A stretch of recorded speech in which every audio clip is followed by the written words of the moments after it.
Life has always been a challenge. When one has a problem and wishes to solve it, first one must determine what is the root cause of the problem. Simple problems have simple solutions. Complex problems are, well, more complex. An obvious problem with our current financial system is that it rewards greed and corruption. Greed and corruption seem to be everywhere. But are greed and corruption the root causes of the problem, or are they the result of the way the system is built?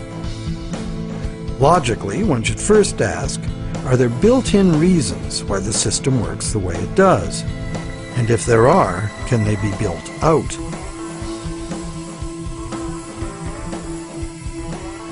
Some say the basic reason the system is unstable and leads inevitably to corruption is the charging of interest. As explained earlier in this series, in our current bank credit as money system, the principal amount of a bank loan is simply created from the borrower's promise to pay back the principal plus interest in money. But the money to pay the interest is not created. The obvious but untrue conclusion is that it would therefore be mathematically impossible to pay off all debts. Many who call for money reform call for the abolition of interest as the solution to the problem. But is interest really the problem?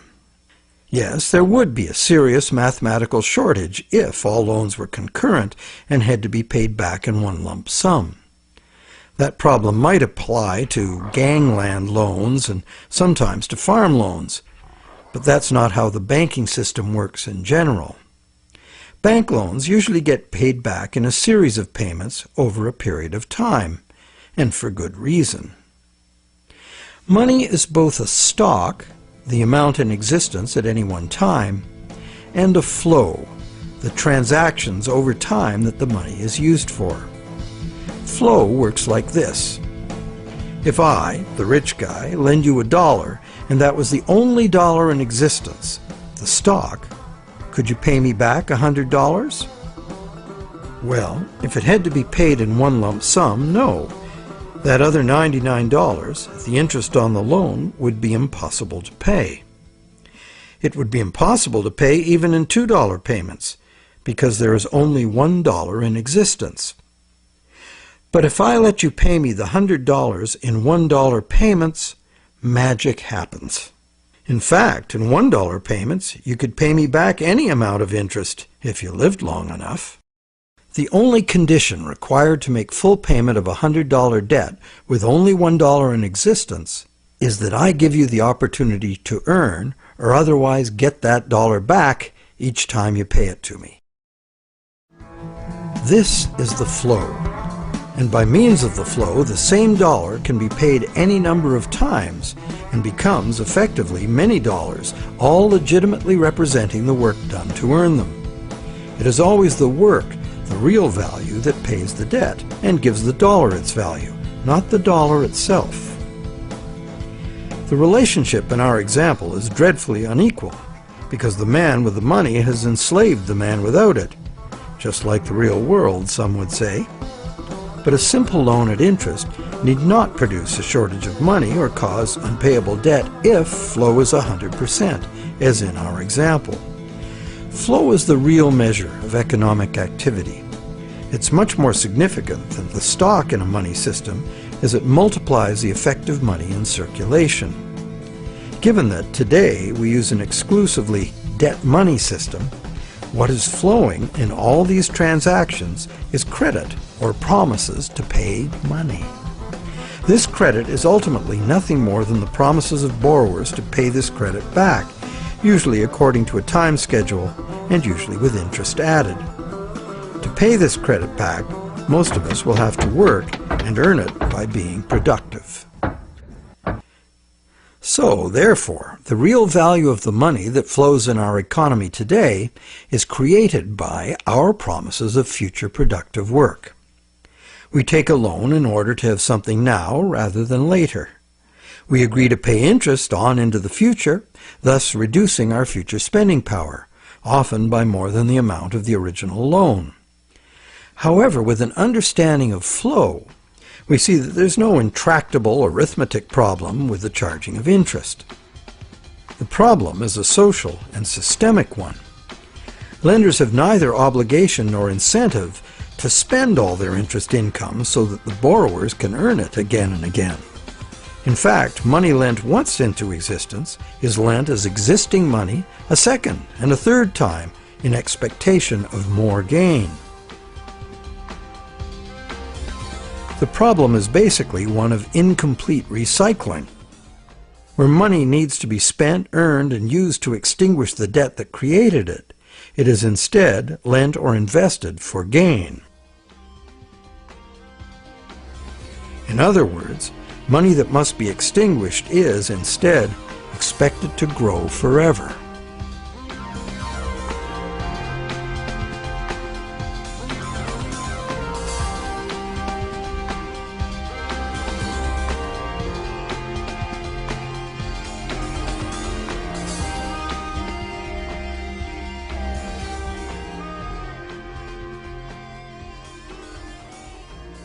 Here's another simple example of a basic mechanism inherent to all lending. Let's say I lend you $100 and you spend it into circulation.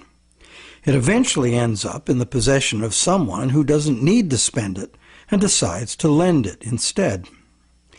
Now once again, let's say this is the only $100 in existence. So you have to borrow it from the secondary lender in order to pay off your debt to me. But now you have to borrow it from me to pay the secondary lender.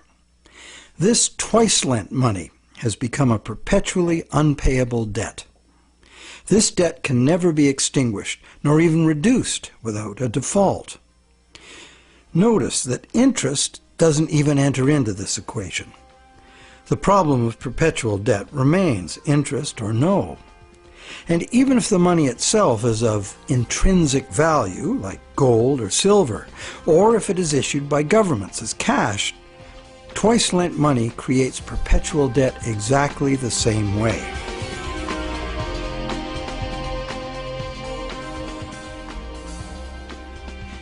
When the same money is lent at interest, several times simultaneously, not only is the debt perpetual, society as a whole is paying moneylenders multiples of the interest rate for the use of the same money. There's an expectation that existing money should increase indefinitely by being lent at interest. But this requires us to mentally divorce the money from the debt from which it came. However, the reality is, every dollar created today has a scheduled appointment to be extinguished as a principal payment on the loan that created it. And that's why debt money can't be separated from the debt that created it. It's like a yo-yo spun out into circulation in the economy for a while and then pulled back in at the appointed time. In order for the yo-yo to be free to return, all of the debt money needed to extinguish the debt has to be available to be earned. The flow must be complete. Can't we just pay off these debts with other money? But what would other money be? Today, the amount of physical cash and coin in circulation is very small. Almost all money is bank credit, debt money. So if almost all money comes into existence the same way, then it's valid to picture each debt money dollar as having its own cycle from creation to destruction. So, the question, can we pay off debts with other money? No, there is no other money, as all of it is similarly committed to debt in one form or another. Therefore, the only way to ensure current payments can be made is to constantly increase the total amount of money in the system. But more money in a debt money system means more debt, so the debt hole in reality just deepens. Since debt is money in this system, it creates the fantasy of wealth for a while, but fantasies must come to an end. The day of reckoning can be pushed back, but only by passing the debt on to generations yet unborn, which is precisely what we are doing now. Government debt piles up endlessly. Corporate debt piles up, consumer debt too. As long as total debt keeps increasing, the system can stay ahead of the debt monster. But all of this debt is an absurd fantasy that our descendants will surely never repay. Nor would they be advised to, as repayment of debt would eliminate the money stock and plunge the world into a depression. Once real growth levels off due to the inherent limits of human productivity or the limited resources of a finite planet, this growth-dependent money system can only resolve its impossible arithmetic in a destruction of value. This can either happen through a deflationary spiral of credit defaults and falling prices, or by the devaluation of the money unit. Taken to extremes, either course of events will destroy an economy and even a civilization.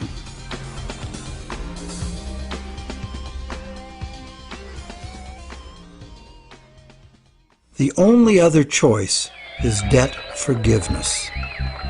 In the ancient world, a regular debt jubilee, society-wide forgiveness of debts, was a common practice to deal with these unavoidable problems with lending.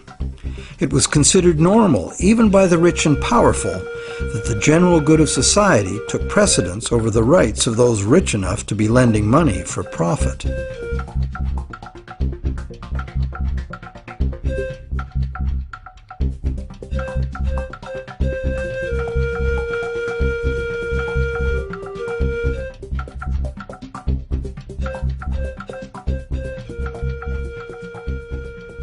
Some say that the money system's problems would be solved if we returned to using gold for money, or silver, or some other limited or hard commodity like oil or energy in general. They argue that this prevents money from being created in excess and backs it with real value. However, it also makes those who actually possess the selected physical substance the only ones with real money. Everyone else would only have a claim on real money. For instance, gold. How would we ever transition back to an honest gold economy with a natural distribution of gold among the population? That's long gone. And why would we want to do that? The gold-based money system is our past. It's how we got to where we are today. Gold is inconvenient. Even more so is a barrel of oil. Therefore, whether gold or oil or kumquats, trade will be carried out in promises. The real question is, if we are going to trade using promises of delivering something of real value, why gold? In fact, why any single commodity? At this time in our evolution, doesn't this very old idea of money merit serious re-examination?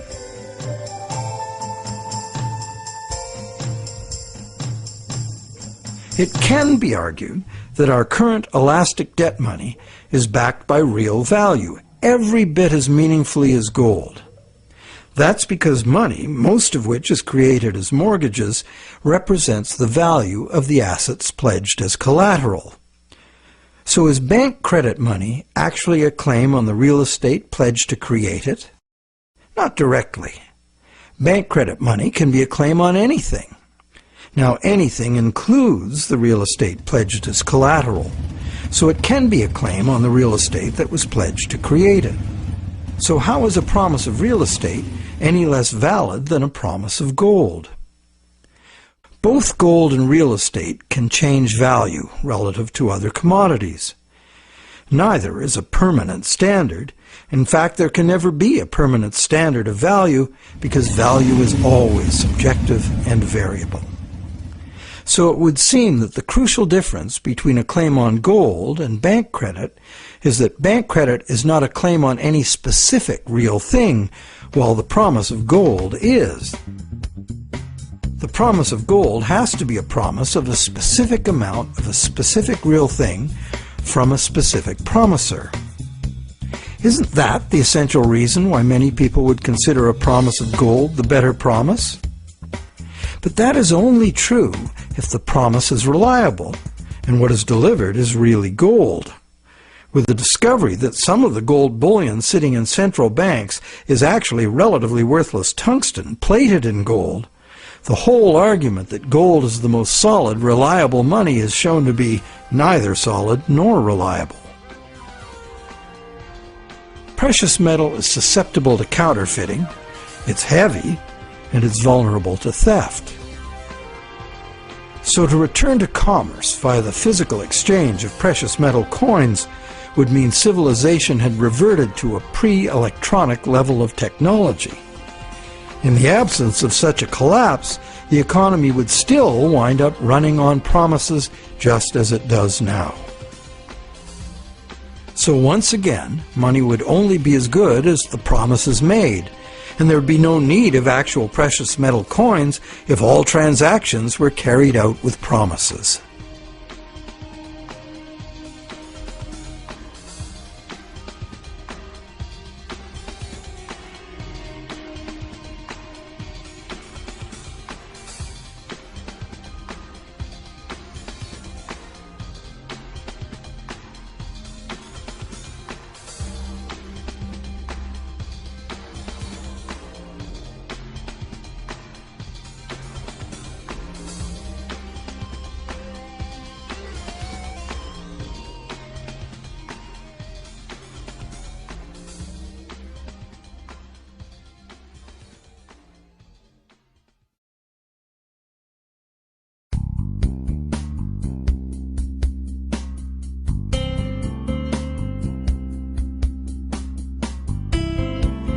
The fundamental question is, what does the need for money to enable trade have to do with the amount of some shiny metal there is, or the amount of any single natural resource or commodity, or real estate for that matter? Where is there any meaningful relationship between the functional need for money and any of these things? To answer that question, let's go back in time and find out when money started and why it became what it is today. We know that Stone Age people had money. In the Stone Age, before writing was invented, money had to be a portable object of value, because that was the only technology available. That's why rare shells and stones, from which jewelry could be made, were ideal as money. A rough standard of value for these money objects developed over large areas, enabling extensive networks of indirect trading. This way, people could obtain specialty items not available in their own environment, and look good doing it. The popular concept of jewelry as a store of value has continued to this day. In later agricultural civilizations, cattle were often the standard value objects for large transactions, and salt for small ones. Salt was rare in those days and valuable. Roman soldiers were paid in salt, thus the term salary, meaning payment for services. With the invention of writing, trade in other commodities could be carried out using promises of cattle and salt. The cattle and salt weren't necessarily what was finally delivered. They were just commonly understood units of value in which the real trade goods could be conveniently priced. Written credits were expressed in these two common units, although they represented a variety of real goods and services. This form of money was ideal for local economies, where traders were known to each other and pledges could be collected upon.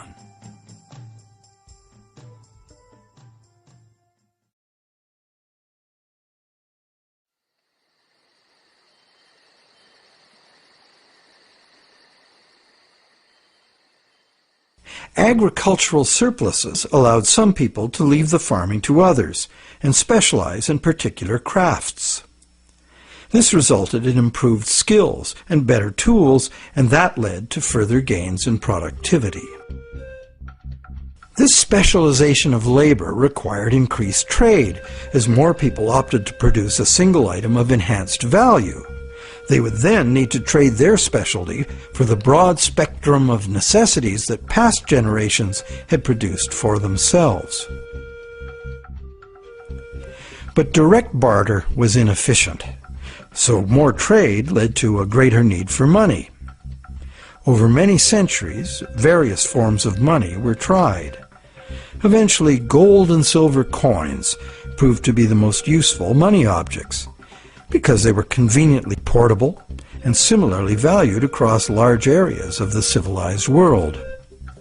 They were also easily standardized for weight and purity, and did not require enforcement of value by some authority, nor redemption in goods from someone far away. Thus, for very good reasons, gold and silver became the universally successful international currencies, accepted as final payment of debt almost everywhere.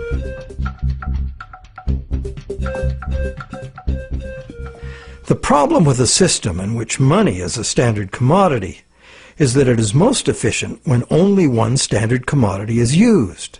But if you do that, it makes the value of money exclusively dependent on the quantity of that one commodity in relation to all other commodities.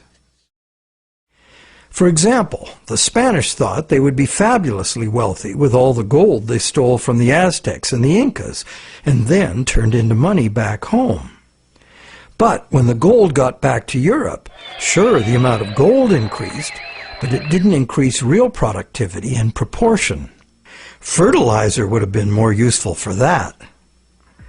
So because there was no big increase in real stuff to buy with it, the value of gold decreased, and the Spaniards discovered that gold had no absolute money value in itself, as many people had imagined it would. Its value was determined by its abundance relative to the value of real goods and services to be bought.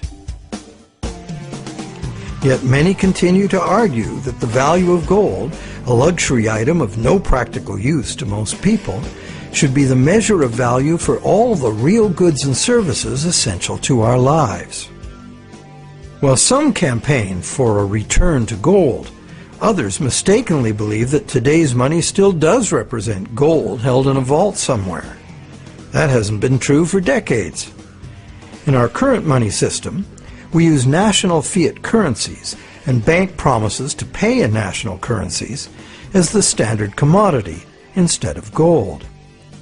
National currencies used to be promises to pay in gold or silver, but way more promises were made than could be honored, so that system fell apart.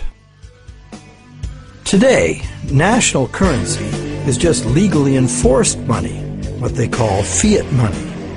That is, it's money you have to accept because the government says so. To many, this government fiat money is just worthless paper. But is it really? We can pay our taxes with it, and governments, especially local ones, provide essential services paid for with those taxes, like roads, schools, hospitals, libraries, police, and military. So government fiat money isn't worthless at all. Now, it is true that consumers of government services have no individual free market choice as to what their tax money is spent on and what services they receive. In fact, many taxpayers may not want those services. So therefore, this money can rightly be accused of being monopolistic, coercive, and socialist. But government is coercive, monopolistic, and socialist by nature, isn't it? What else should it be? Government in a democracy or a republic is ideally a single authority, empowered by society to enforce laws agreed upon by society for its own collective benefit. In a free market economy, government must provide the level playing field of law within which the free market can function. And it also has to provide the referees to enforce the rules of the game. Those who are nostalgic for the freedom of the frontier should recall that the first thing early settlers usually did was elect a sheriff and build a jail and collect taxes to pay for both, for good reason. So government fiat money isn't inherently worthless by nature. Governments at all levels offer vital services in exchange for it. It only becomes worthless when government creates too much of it, which it often does, and for the worst reasons. While many reformers are fixated on the differences between gold and fiat currency, what's more important is the essential similarity. Being single, uniform commodities, gold, silver, national currencies, and bank credit all share the characteristic common to monies for millennia past. The more money there is, relative to the real things available to buy, the less the money unit is worth. Thus, the total quantity of money in circulation is extremely important to maintaining the general price levels. And today, this quantity is largely determined by the demand for new money to purchase real estate and speculative equities. This makes the supply of money for general trade particularly vulnerable to real estate and stock market bubbles.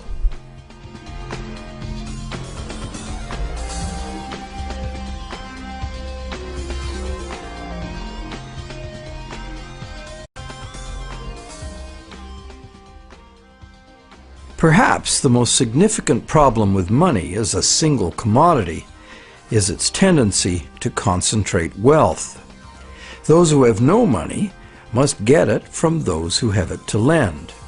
Anyone with extra money can lend it at interest, and if, rather than spending all of the interest, they add any of it to their lending capital, they will accumulate even more money to lend.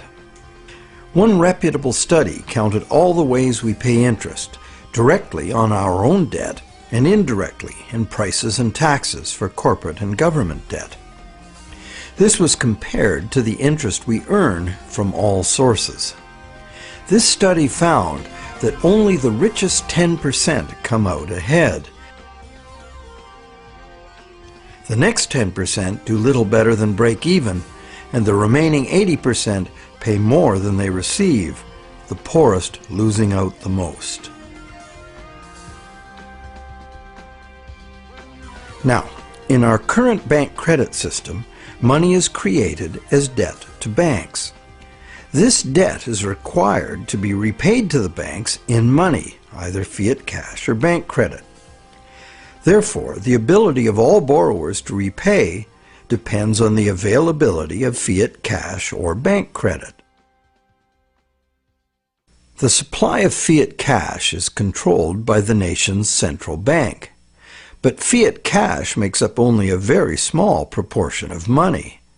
Usually about 95% of all money is bank credit. And who controls the availability of bank credit? The banks? Well, on the one hand, what the banks can do is constrict the supply of credit any time they want to, with high interest rates or by just not granting loans. On the other hand, the banks can lower interest rates and encourage borrowing, but they can't expand the money supply unless borrowers are willing to borrow. If cautious and reliable borrowers are in short supply, banks must take bigger risks, as interest must be paid to depositors and banks cost money to run. The bank credit money supply is, as they say, highly elastic. And because it's based on the willingness of borrowers to borrow and the reliability of borrowers' credit, it is vulnerable to both rapid expansion and drastic shrinkage. Also, everyone is legally obliged to pay in money. Now, money in reality is just an accounting of debt, and accounting follows strict rules, so the whole situation is governed by inflexible numbers. That's why a sudden shrinkage in the money supply caused by some defaults has the inevitable follow-up effect of causing more and more defaults and even more shrinkage of the money supply. This self-reinforcing downward suction leads us into economic collapse and the economic and social absurdity of unemployed, dispossessed people camping outside their empty, vandalized homes. And what does the government do about it? It loads bankrupt taxpayers with astronomical fantasy debt that will never even be reduced, never mind paid off.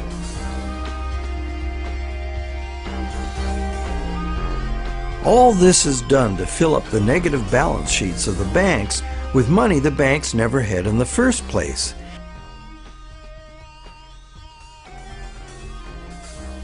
And then they use it to pay themselves obscene bonuses. Life is good for those who know how to play the system.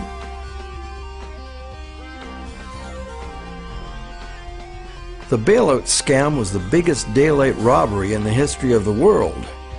So far.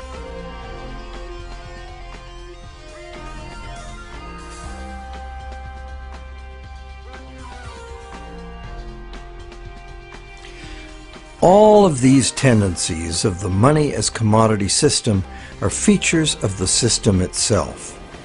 The greed and corruption comes in as those who understand the system profitably surf the inevitable waves of boom and bust. Those who understand the system know what's coming and even precipitate it when the time is ripe for them to take advantage of disastrous mass events for their personal and political gain. But it's the structure of the system itself which gives them the opportunity.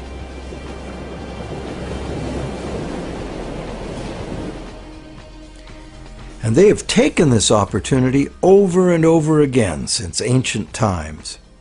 People complain of the injustice, blame each other, blame the left or the right or whoever the scapegoat of choice is.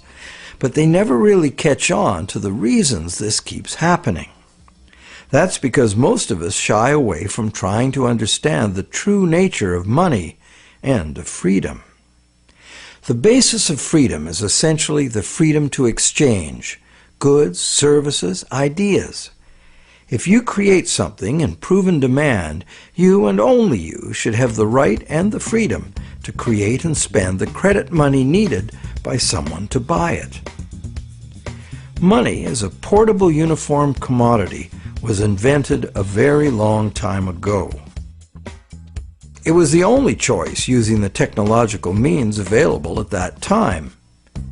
But times have changed. So why is this outmoded technology still the prevailing concept we have for money? Could we go beyond money as we've known it? Could there be a new basis, a fresh concept, a design that could more effectively address the real purpose of money in the 21st century?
Awareness of the need for real change in the money system is growing.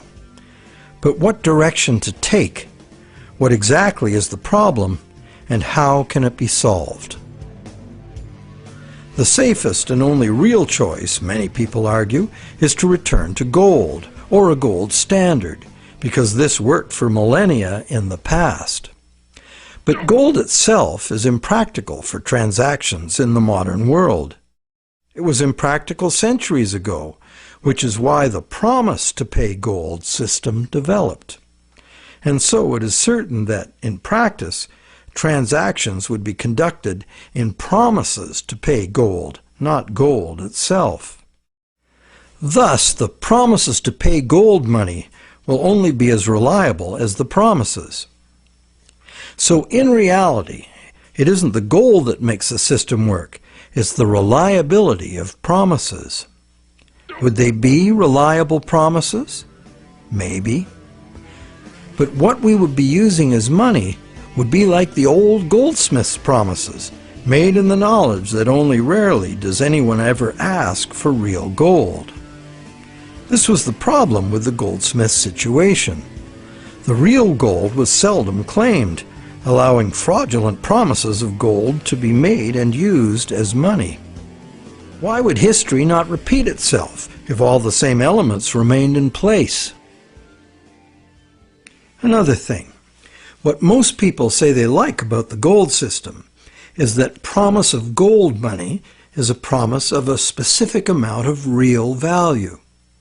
Now this is an odd idea, given that the vast majority of us have no use for gold, so how much real value can it have for us?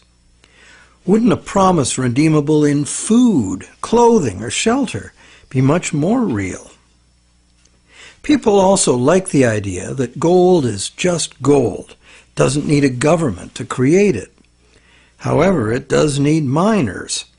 In a gold money system, mining discoveries, jewelry making, industrial use, hoarding, and counterfeit bars of gold-plated tungsten would all influence the money stock. What on earth does any of that have to do with the need for money for trade? Lastly, gold as money is a single uniform commodity, manifesting all the inherent mathematical defects of lending demonstrated in part 1 of this movie. Being a coin with intrinsic value doesn't make any difference.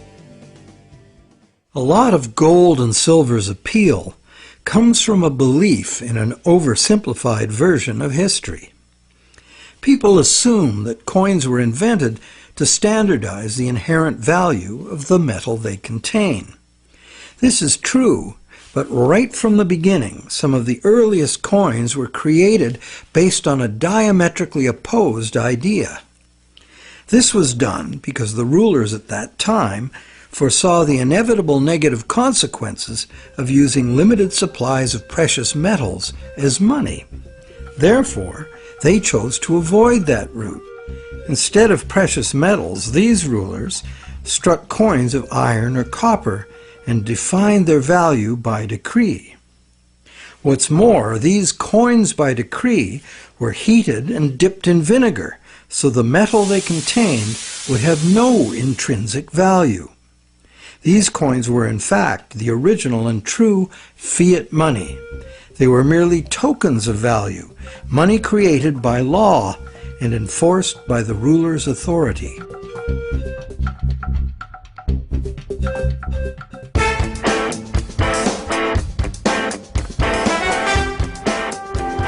Pure fiat money is the other main idea favored by money reformers. They would restore fiat money to its true status as a national government monopoly on money creation. This current of money reform, in stark contrast to the gold advocates, insists that true money is fiat money by authority of the state. This money is to be simply spent into existence as a promise by the state to accept the same money back in payment of taxes. The taxes are compulsory, and the state also promises to enforce the acceptance of this money in court. These are very reliable promises and can result in very reliable money if not abused. The problem these fiat money reformers have with the current system is that government has given away this power to private bankers and is now borrowing at interest money it could create itself with a few keystrokes, just like the banks do. This results in a massive unpayable national debt on which interest will forever be paid. This ever-growing national debt expands the money supply when new money is created by the central bank to buy more government debt. And the interest burden, passed on through taxes, adds to the cost of almost everything we buy, one way or another. In contrast to money being created as national debt, fiat money, simply spent into existence, would save the taxpayers immense sums of interest. It would free future generations from impossible debt, and it would forestall the tendency to inflation because the money supply would not grow forever with the national debt, as there would be no national debt. In the fiat money system, taking fiat money out of circulation by means of taxes preserves or restores the value of the remaining money in circulation. Not taxing it back sufficiently would devalue it. Understanding the proper use of government fiat money is a revelation. If you can charge prices or taxes for something in the future, you can issue that much new money now, because it is your valuable services to others and the reliability of your promises that create the real value of any money. The government can honor its promises to accept its money back in taxes, and it will make your debtors pay you in government fiat money if you take them to court. These are good reasons why government-issued money works now, and why it would work if governments just self-issued this credit instead of borrowing it from banks. But in this pure fiat money system, the money supply must still be determined by central authority. Therefore, the money supply is still limited, monopolistic, and managed from above. They have the power to create money, and you have to get the money from them. They also have the power to create way too much money and spend it on wars and other unproductive activities without the approval of those whose productivity gives that money its value. In the current system, these inflationary debts are now beyond absurd, threatening to crash the entire system and drag the whole world into chaos. To save themselves, governments are now laying impossible claims upon the productivity of generations yet unborn, a truly hopeless cause given the overall world situation. Witnessing government performance to date, many people believe that returning the full power to create money to corrupt, incompetent politicians would not only fail to solve our problems, it would be the height of insanity. It would really all depend on the quality of the people in government. Fiat money reformers believe there would have to be a substantial revolution in government to wrest this power back from the banks. Therefore, they believe it would be reasonable to expect that honest and competent people with a sincere concern for the public good would be in charge. But, good guys or bad, we would still be dependent on some distant someone else to maintain the value of our money. And they would have 1,000 pressures and temptations to enrich themselves by not doing so. And like gold as money, government fiat money is a single uniform commodity, manifesting all the inherent mathematical defects of lending at interest and twice lent money. Once the government creates the fiat money, and it goes into the banking system to be lent at interest, the problems created in the current system will continue as before. So, this pure fiat money idea might be very useful in rescuing governments from their own hopeless financial positions, and it is a limited example of the self-issued credit principle being advocated here.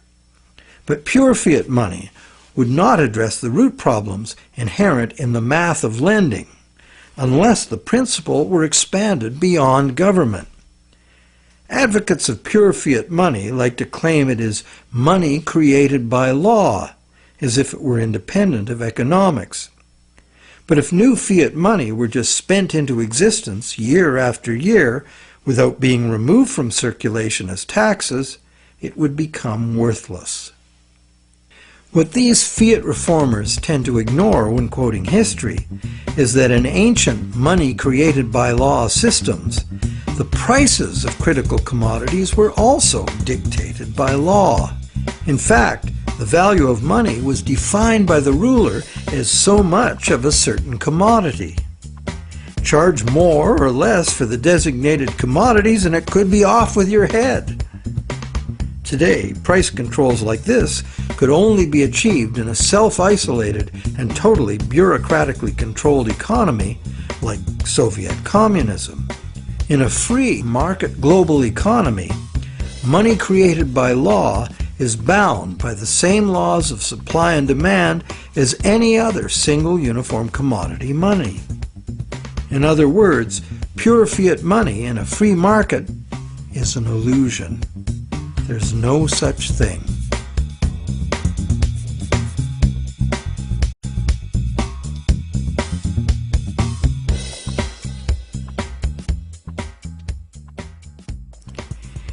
In the third stream of money reform are the various types of so-called alternative currencies, all of them based on some concept of money being created as self-issued credit. Many examples of such systems exist today all over the world. Some are very successful business-to-business barter networks, in which businesses create product credit money to use among themselves, independent of banks and government, and usually interest-free.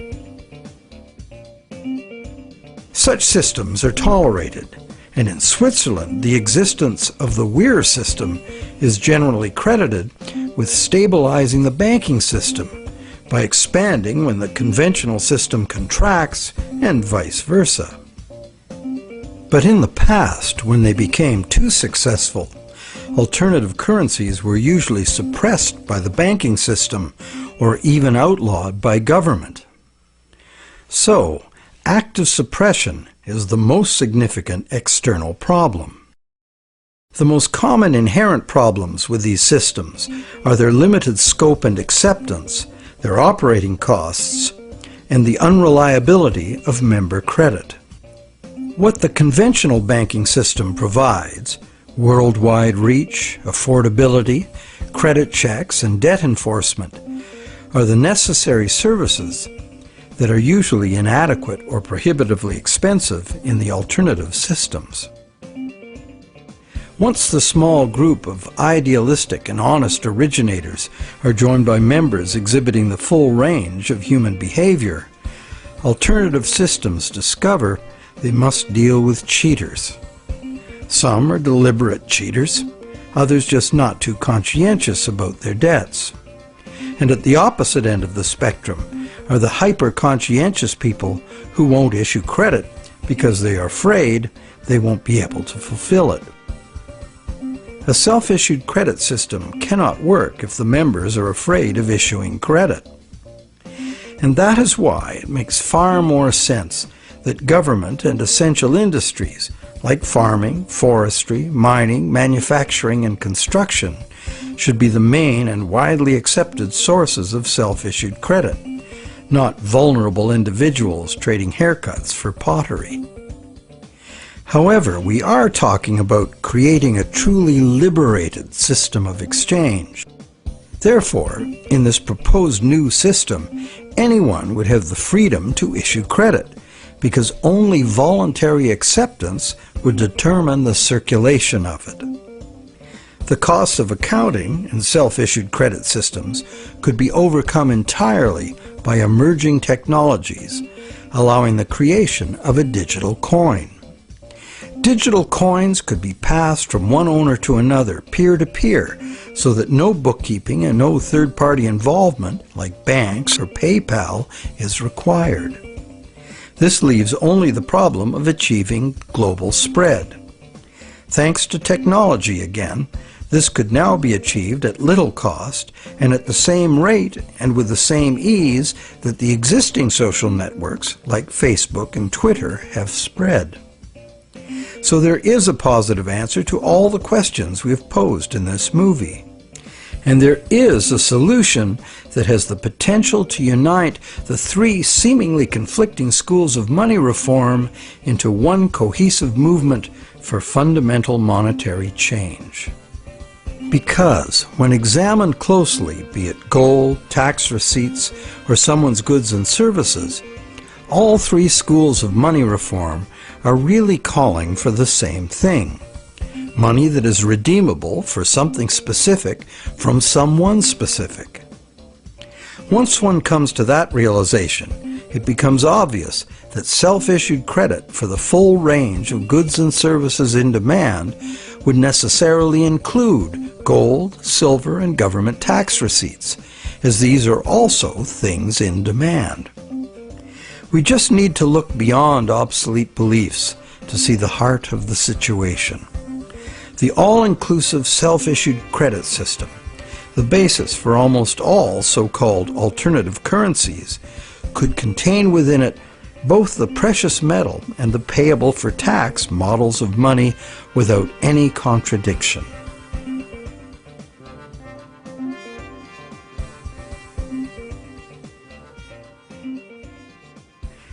Money has both religious and social histories that are fascinating and go well beyond just the need for trade. But for our practical purposes in this presentation, money is the invention that overcame the limitations of direct barter.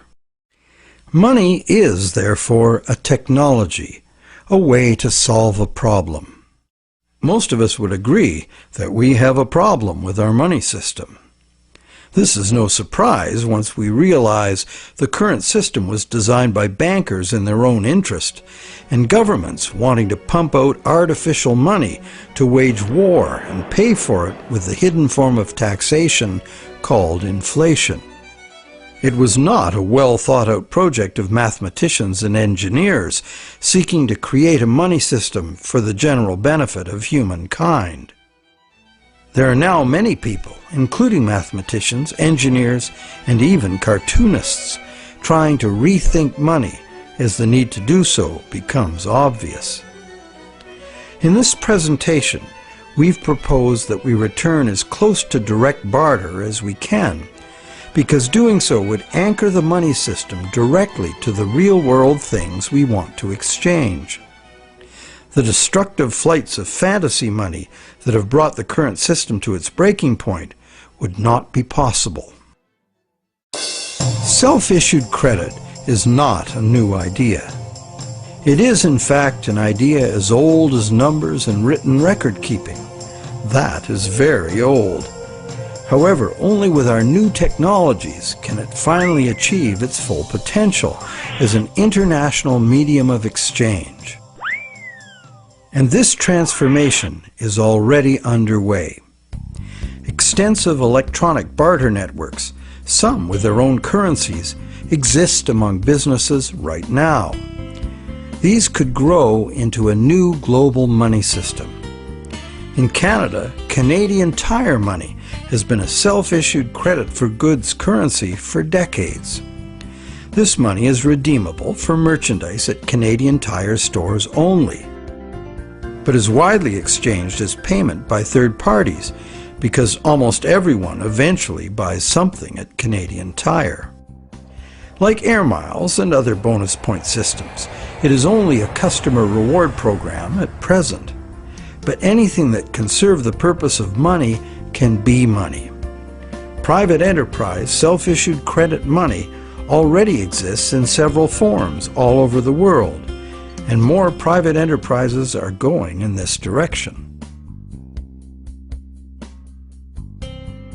Money becomes money by acceptance. So one could say the path to freedom lies before us if we can only accept new and broader ideas of what money is. Looked at logically, why wouldn't a legally binding contract for delivery of specific goods and services from a specific supplier be much more acceptable as a medium of trade than the much abused government bank monopoly money we are using now? And does it not seem natural and logical that the source of money should be the same as the source of real wealth, the productive members of society?